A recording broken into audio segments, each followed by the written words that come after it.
หลังจากสั่งจันลงคลิปนี้ไปกะสิมีคนถามมาหลายเนาะเรื่องว่าลูก54มิลใส่จากคนลาวแลนได้ประมาณจักร้อย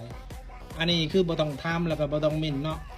คือบ่ต้องถามสั่งจันเลยเนาะเรื่องนี้คือเฮาบ่ได้โฟกัสเรื่องว่าแลนได้จักร้อยนะคือเฮาโฟกัสเรื่องใส่เข้าไปแล้ว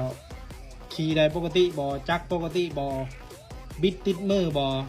บิดเลยแบบแห้งบ่โดดบ่แน่นอนเขาต้องการเนาะคือเรื่องคำไหวนี่ถ้าผู้ใดที่ว่าต้องการคำไหวเนาะคือซื้อจักไปเลยเนาะซื้อจักไปแล้วก็ไปลองเองเลยเนาะว่าจากใดไหวจำได้กะลองบิดเบิ่งเลยเนาะความไหวในสังจันบ่คอโฟกัสเรื่องความไหวเนาะเพราะว่าเนื่องจากเฮาหยาดเนาะเฮาลูกผู้ชายพ่อเนาะเฮาเว้าตรงๆเนาะเฮาหยาดเนาะเพราะว่าความไหวเนี่ยมันมากับความเสี่ยงเนาะเฮาก็เลยบ่กล้าเนาะเป็นยังคือบ่กล้า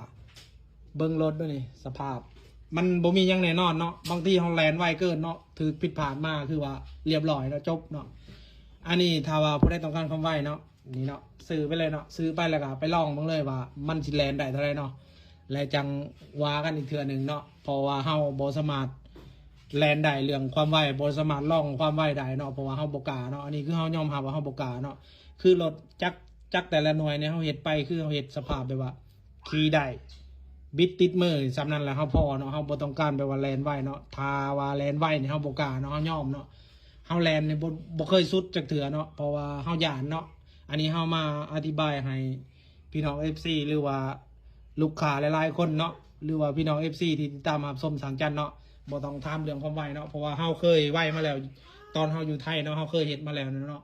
เวลาที่มันผิดพลาดมานี่มันบ่คุ้มกับที่เฮาเฮ็ดไปเนาะคือรถพวกนี้เฮาบ่แม่นว่าเฮาเฮ็ดแล้วเฮาสิไปแข่งกันเนาะเฮาเฮ็ดขี่แบบว่ามันแห้งบิดติดมือมันมวนในใจนะว่าจังซั่นซะบ่ไหวก็อย่าเนาะเขาเพียงแต่ว่าบิดให้มันติดมือแล้วก็ทอดังๆแน่นๆจำนั่นก็พอแล้วเนาะบ่ต้องจะเป็นต้องมาแลนไว้เนาะเพราะว่าเฮาบ่ได้แม่นรถเฮาไปเฮ็ดลงสนามเนาะอันนี้เฮามาฝากถึงพี่น้อง FC เนาะทั้งหลายที่ว่าใส่รถใส่หยังเฮาเอามาอธิบายแล้วเนาะแต่ว่าผู้ใดที่ว่าอยากได้ไว้หรือว่าอยากแลนไว้ก็แล้วแต่เนาะอันนี้เฮามาอธิบายเนาะตามที่เฮาเคยผ่านประสบการณ์มาหลายเนาะเรื่องรถเนาะแลนไว้นี่ถือรถผิดพลาดหรือว่ามันล็อกมีปัญหาอย่างสักอย่างเนาะสามารถจบเลยเนาะอันนี้เฮามาอธิบายให้พี่น้อง FC ฟังเนาะคือรถเฮาเฮ็ดนี่เฮาย้ำเนาะทุกคันเนาะเฮาเฮ็ดเฮาบ่ได้โฟกัสเรื่องความไวเนาะเพราะว่าเฮาบ่กล้าแลนไว้เนาะคือเฮาเอาความแห้งแล้วก็